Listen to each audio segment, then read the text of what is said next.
Welcome to Babylon, home of one of the most impressive and short-lived empires of the ancient world.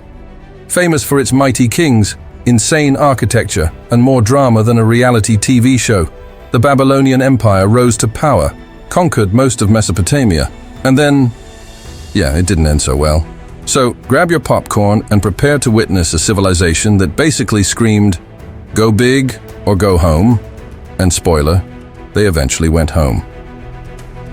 Let's start at 1894 BCE, when Babylon was a humble little mud brick city-state chilling by the Euphrates River.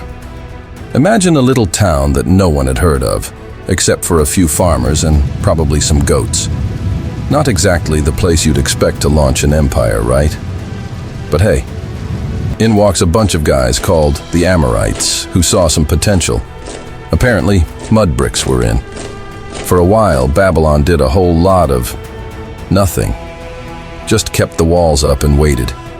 And then, like every great underdog story, a king named Hammurabi shows up in 1792 BCE with big dreams and an even bigger ego.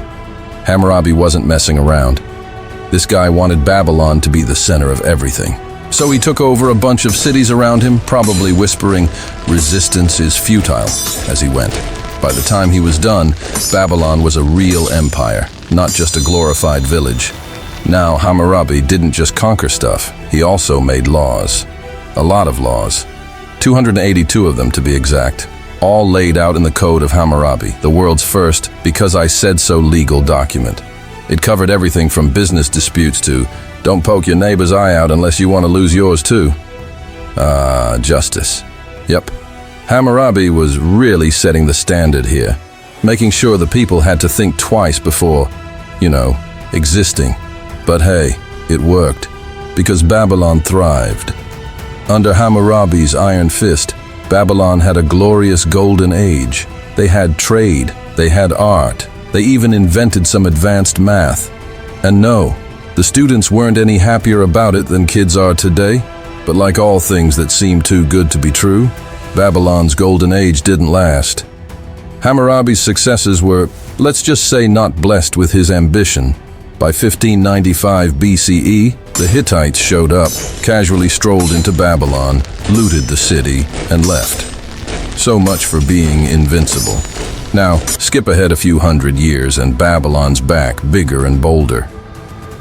Around 626 BCE, a guy named Nabopolassar decided it was time for Babylon to make a comeback. This marked the start of the Neo-Babylonian Empire.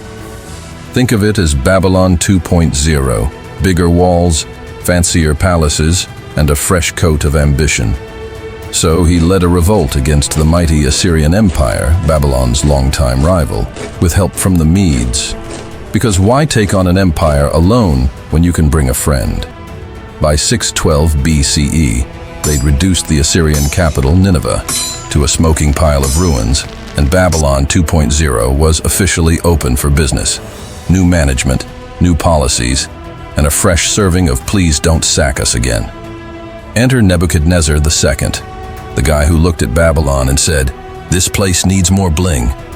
Ruling from 605 to 562 BCE, Nebuchadnezzar turned Babylon into an ancient version of Las Vegas. Flashy buildings, giant statues, and supposedly the Hanging Gardens. Now, according to legend, he built the gardens for his homesick wife, Amytis, who missed the greenery of her homeland. Talk about going overboard with landscaping. But historians aren't even sure if the gardens existed or were just some PR stunt. But let's face it, it sounds cooler if we say they were real. While he was busy building monuments, Nebuchadnezzar also did a little global networking, aka invading places.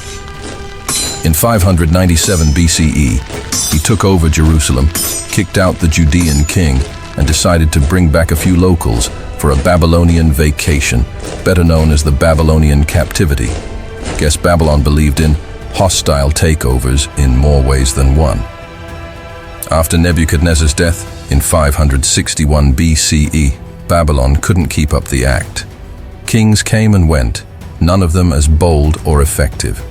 By 539 BCE, Cyrus the Great of Persia decided Babylon was ripe for the picking. Now, you'd think Babylon would put up a fight, right? Wrong. According to records, Cyrus showed up, and the Babylonians practically rolled out the welcome mat. Why? Because Cyrus was a smart guy who let them keep their gods, their customs, and most importantly, didn't break anything. Honestly, he was more polite than some house guests. And with that, Babylon was officially under new management.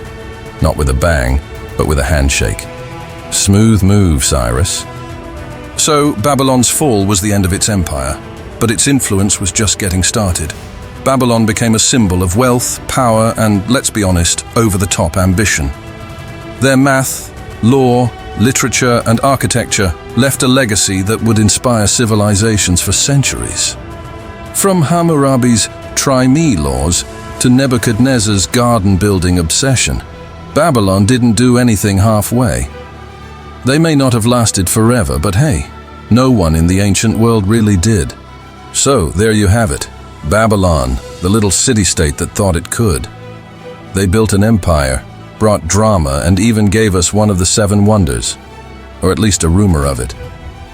Babylon rose, ruled, and fell, teaching the rest of the ancient world how to throw a really good, if short-lived, party. But seriously, hats off to Babylon. They went big, and while they definitely went home, they made sure we'd be talking about them thousands of years later. Not bad for a mud brick empire. So, if you have big dreams, always remember, it doesn't matter if you're starting small, you can always create something great with what you have. You just need a vision and enough self-belief to see it through. The story of Babylon stands as proof.